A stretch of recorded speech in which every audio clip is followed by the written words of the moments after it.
అందరికీ నమస్కారం. ఈ ఉరుకుల పరుగుల జీవితంలో మనమందరం ప్రశాంతత కోసం వెతుకుతూ ఉంటాం కదూ. సరే, ఈరోజు మనం విశ్వాసం, ఓర్పు అనే రెండు అద్భుతమైన విషయాల గురించి తెలుసుకోబోతున్నాం. అది షిర్డీ సాయిబాబా జీవితంలోని ఒక అద్భుతమైన కథ ద్వారా. మనమంతా కలిసి ప్రయాణం చేద్దాం. షిర్డీ సాయిబాబాని చాలామంది కేవలం ఒక చారిత్రక వ్యక్తిగా చూస్తుంటారు, కాని నిజానికి ఆయన ఈనాటికి మన సవాళ్లకు మార్గనిర్దేశం చేసే ఒక సజీవ ఆధ్యాత్మిక శక్తి. ఆయన చెప్పిన మాటలు, ఆయన చూపిన దారి నేటికి అంతే శక్తివంతంగా పనిచేస్తాయి. మనలో ప్రతి ఒక్కరికి ఏదో ఒక సమయంలో ఇలా అనిపిస్తుంది. జీవితంలోని కష్టాలు మోయలేనంత బరువుగా అనిపించినప్పుడు మనకు బలమెక్కడ దొరుకుతుంది, దారి చూపించేదెవరు అనే ప్రశ్న ఎదురవుతుంది. కొన్నిసార్లు సమాధానం కోసం వెతుకుతున్నప్పుడు దారి మనల్ని ఊహించని ప్రదేశాలకు తీసుకెళ్తుంది.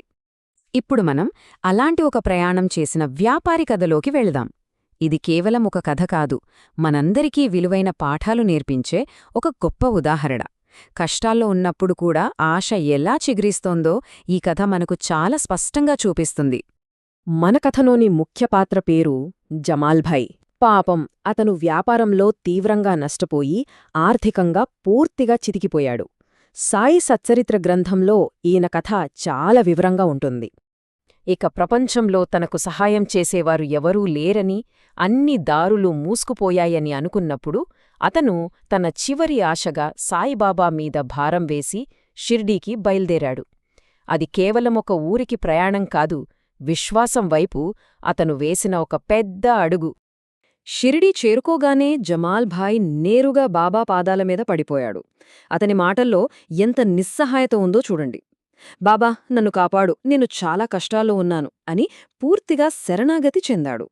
ఇక్కడే కథ చాలా ఆసక్తికరంగా మారుతుంది. సహాయం కోసం వస్తే బాబా అద్భుతాలు ఏమీ చేయలేదు. పైగా ఆ వ్యాపారిని పదే పదే దక్షిణ ఇవ్వమని అడిగారు. అసలే డబ్బుల్లేక కష్టాల్లో ఉన్నవాణ్ణి డబ్బులు అడగటమేంటి? ఇది కేవలం డబ్బు కోసం కాదు, ఆ వ్యాపారి విశ్వాసాన్ని పరీక్షించడం కోసం బాబా పెట్టిన పరీక్ష అది. ఇప్పుడు కథ ఒక కీలకమైన మలుపు తీసుకుంటుంది. దేవుడి సహాయం ఎప్పుడూ మనం అనుకున్నట్టుగా, మనం అడిగిన వెంటనే రాదు. అదే సరైన సమయంలో, సరైన మార్గంలో వస్తుందని ఈ ఘట్టం మనకు తెలియజేస్తుంది. అద్భుతం కదా! తన జేబులో డబ్బులు అయిపోతున్నా ఆ వ్యాపారి ఒక్క క్షణం కూడా ఆలోచించలేదు, బాబాని ప్రశ్నించలేదు. ఆయన అడిగిందల్లా ఇస్తూనే ఉన్నాడు. ఇదే సంపూర్ణ విశ్వాసమంటే, గురువుపై పూర్తి నమ్మకం. ఆ సమయంలో బాబా ఆ వ్యాపారికిచ్చిన ఒకే ఒక్క భరోసా ఈ మాటలే, అల్లా అచ్చా కరేగా, అంటే దేవుడు మేలు చేస్తాడు అని. ఈ చిన్న మాట వెనక ఎంత పెద్ద శక్తుందో కదా! విశ్వాసంతో ఓపికగా ఎదురుచూడు అని చెప్పడమే దాని అర్థం. సరిగ్గా అదే సమయంలో ఇక్కడ షిర్డీలో ఇదంతా జరుగుతుండగా ఎక్కడో దూరంగా ఆ వ్యాపారి సమస్యను తీర్చగల ఒక మొత్తం సిద్ధమవుతోంది. ఆ మొత్తం ఎంతో తెలుసా? 30,000 రూపాయలు. ఇక చూడండి, అద్భుతం!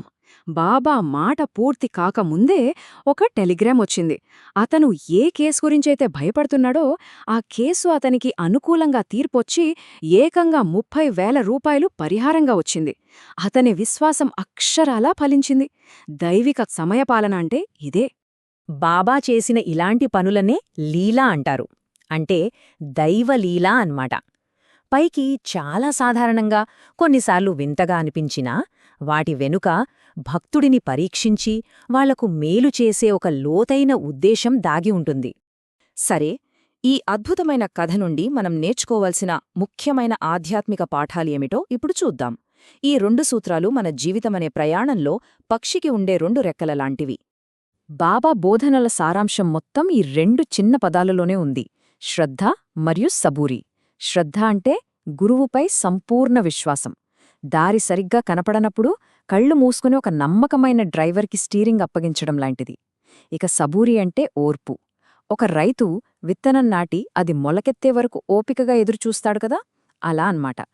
వినడానికి ఇవన్నీ చాలా బావున్నాయి, కానీ ఈ గొప్ప పాఠాలను మన బిజీ లైఫ్లోకి, మన ఇంట్లోకి ఎలా తీసుకురావాలి? ఆధ్యాత్మికత అంటే ఎక్కడో అడవుల్లోనో ఆశ్రమాల్లోనో చేసేది కాదు, మన రోజువారీ పనుల్లోనే దాన్ని మనం పాటించాలి. భక్తిని మన జీవితంలో భాగం చేసుకోటానికి పెద్ద పెద్ద పూజలు చేయాల్సిన అవసరం లేదు. చాలా తేలికైన మార్గాలున్నాయి.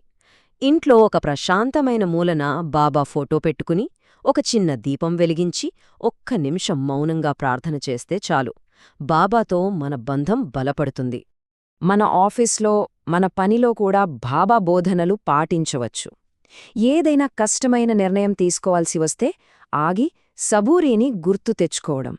ఒత్తిడిగా అనిపించినప్పుడు భారాన్ని ఆయన మీద వేసి ఒక లోతైన శ్వాస తీసుకోవడం. తోటివారితో దయగా ఉండటం. ఇవన్నీ కూడా ఆధ్యాత్మిక సాధనే. ఈరోజు మనం తెలుసుకున్న విషయాలు మన ఆధ్యాత్మిక ప్రయాణానికి ఒక ప్రారంభం మాత్రమే. అసలైన ప్రయాణం ఇక్కడి నుంచే మొదలవుతుంది. ఈ మార్గంలో ముందుకు సాగడానికి మనకు కావలసిన స్ఫూర్తి లభించిందని ఆశిస్తున్నాను. సాయిబాబా మనందరికీ ఇచ్చిన ఈ అద్భుతమైన హామీని ఎప్పటికీ గుర్తుంచుకోవాలి. మనం ఆయన వైపు భక్తితో ఒక్క అడుగు వేస్తే చాలు, ఆయన మన వైపు 10 అడుగులు వేస్తారు. మన ప్రయత్నానికి ఆయన కరుణ ఎల్లప్పుడూ తోడుగా ఉంటుంది. ఈ విశ్లేషణను ముగించే ముందు ఈ ప్రశ్న గురించి ఒక్క క్షణం ఆలోచిద్దాం. మన జీవితంలో మన ఆధీనంలో లేని ఏదైనా ఒక చిన్న విషయాన్ని పూర్తిగా బాబాకు వదిలేసి ఆ శరణాగతిలో ఉన్న శక్తిని అనుభవించడానికి ప్రయత్నిద్దాం. ఆ అనుభవమే మన విశ్వాసాన్ని మరింత బలపరుస్తుంది. ఓం సాయిరాం.